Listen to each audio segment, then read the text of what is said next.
I am back with another video in the same exact outfit because as I was doing things, it popped into my head, oh, you can have a video explaining what is EAP. EAP programs are employee assistant programs. So maybe you don't need to say EAP program because the P is for program, but you understand. So what is an EAP? I'm going to get into it, but I'm also just going to read directly from the definition because that might be easier. So an EAP is an employee assistance program.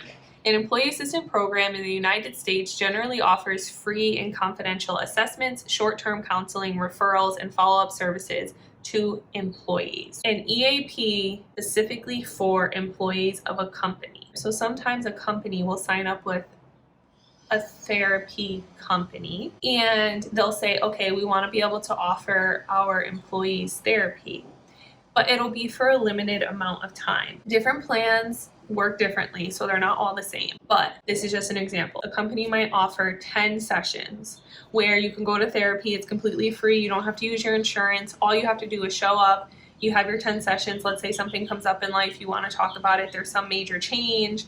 Something happened at work. A lot of the people through these programs, maybe something happens at work. You show up, you have your 10 sessions, and then it's done. But it doesn't have to be 10 sessions. For some people, it's 8, it's 10, it's 15, it's 20. Point is, you get a certain amount of sessions. You go in, you work directly on the issue that's coming up. You focus on that, and you don't really stray away from it. So if you are looking for ongoing services, like let's say you want to be in therapy, you're like, I want to work on myself, my childhood trauma. I want to work on learning how to meditate. I want to do this. I want to do that. You might want a more traditional therapy setting because in those, sometimes, you could be in therapy for a year or 2 years. Like there's not as much of a zoning in on certain issues. With EAP programs, it's usually a specific issue that you're working on. You have a set amount of sessions and then that's it. The companies will offer things like reset. So let's just say, for example, every January, it'll reset. Meaning if something's going on this year, you use up your 10 sessions, that's it. Next year, you'll get another 10. If something happens next year, you can go to therapy for it. It doesn't have to be related. Maybe the first year you were struggling at your job with work-life balance, so you go to therapy, you figure it out. The next year, maybe something happens at work and your coworker is inappropriate with you, you don't feel comfortable, you want to talk to somebody about it, okay, you can use the 10 sessions for that. Like I said, different plans do things differently, so I don't want to make it sound like this is exactly how it is, but generally speaking, an EAP program is specifically designated for an employee to get services for free through their company. Their company is paying for it. The company is the sole provider of it. Whereas insurance, you can get insurance through the company you're working for, but when your insurance pays for it, it's different because, like I said, you might be in therapy for a year, longer, shorter. It's just there's more flexibility. It's more traditional, and it's paid for through the insurance plan that you pick out. So to summarize everything, if you look up what is the difference between an EAP and traditional therapy, EAP counseling is a short-term, solution-focused service paid for you by your employer to help your team manage issues at work or at home. Therapy and other traditional counseling tend to be long-term and more in-depth to help individuals understand root causes of their emotional and behavioral issues. What is the disadvantage of an EAP?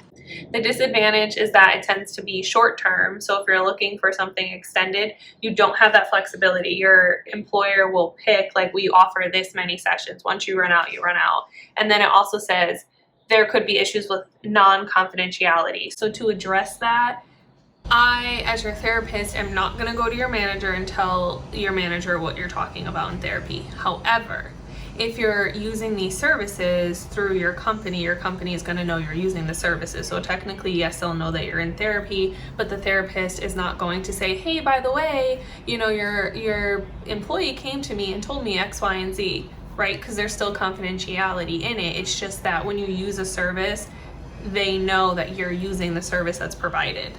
I hope that makes sense.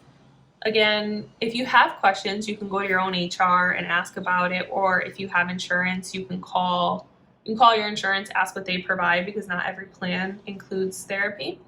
If you are looking for, the company that you work for has an EAP program, you can ask like your HR, your boss, your manager, hey, do you guys do any employee assistant programs for therapy, and they'll be able to tell you. So look at your options, figure out your options, and take it from there.